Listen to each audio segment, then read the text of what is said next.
சிறகடிக்க ஆசை சீரியல்ல மனோஜ் மறுபடியும் அந்த நியூமராலஜிஸ்ட்டை கூப்பிட்டு வச்சு விஷயத்த சொல்லிக்கிட்டு இருக்கிறாப்புல. ஆனா அவரு இருந்துகிட்டு வாழ்க்கையில சந்தர்ப்பம் தேடி வரும், அதை மிஸ் பண்ணிடவே கூடாது.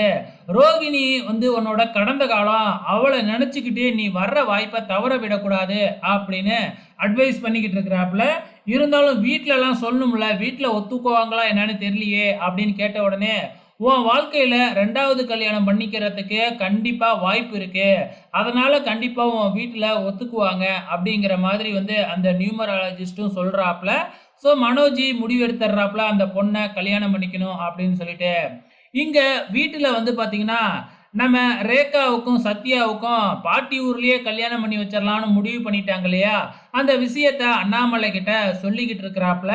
விஜய கேட்டுட்டு பயங்கரமான சந்தோஷப்படுறாங்க. நானும் வரேன் அப்படின்னு வேறைய சொல்றாங்க. என்னது சீதா வீட்டு கல்யாணம்னா நீ வரமாட்டியே அப்படின்னு கேட்கிறப்ப, சீதா யாரு? அவளும் நம்ம வீட்டு பொண்ணு தானே அப்படின்னு விஜயா ஷாக் கொடுக்குறாங்க. ஆனா விஜயாவோட எண்ணம் என்ன அப்படின்னு பார்த்தீங்கன்னா, சிந்தாமணியோட பொண்ணு அந்த வெறும்பைய சத்யா தாலி கட்டணும். அதை பார்த்துட்டு இந்த சிந்தாமணி வயிறு எறியணும். அதை என் கண்ணால பார்க்கணும் அப்படிங்கிறது தான் இந்த விஜயாவோட நல்ல எண்ணம். அந்த நேரம் பார்த்து நம்ம பப்பரப்பா மனோஜ் என்ட்ரி குடுக்குறாப்புல. என்ட்ரி குடுத்து தன்னோட அம்மா கிட்ட சந்தோஷ் ப்ரோ இந்த மாதிரி ஒரு பொண்ண பார்த்துருக்கிறாப்புல. பெரிய பணக்கார கோடீஸ்வர குடும்பமா, நான் கல்யாணம் பண்ணிக்கிட்டா அந்த பொண்ணோட மனநிலை நல்லாயிடும் அப்படின்னு சொல்றாப்புல. உடனே விஜயா இருந்துகிட்டு 108 தேங்காய் ஆர்டர் பண்ணு அப்படின்னு சொல்றாங்க. ஓ! இப்படி ஒரு பொண்ணு கிடைச்சதுன்னா 108 தேங்காய் உடைக்கிறேன்னு வேண்டிக்கிட்டியாம்மா அப்படின்னு கேட்கறதுக்கு, இல்ல இந்த ஐடியா குடுத்த உன் ஃப்ரெண்டு மண்டையில உடைக்கிறதுக்கு.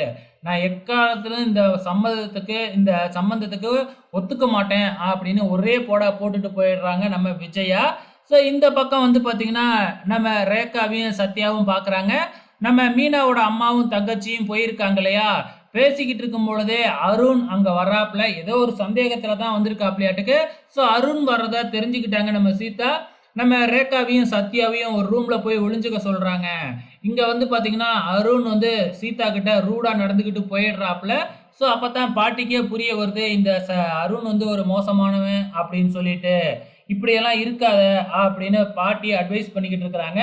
கடைசியா பார்த்தீங்கன்னா, ரோகிணி நம்ம பார்வதி ஆண்டி வீட்ல உட்காந்துருக்கிறாங்க. பார்வதி ஆண்டி விஜயாவ வர சொல்லியிருக்கிறாங்க.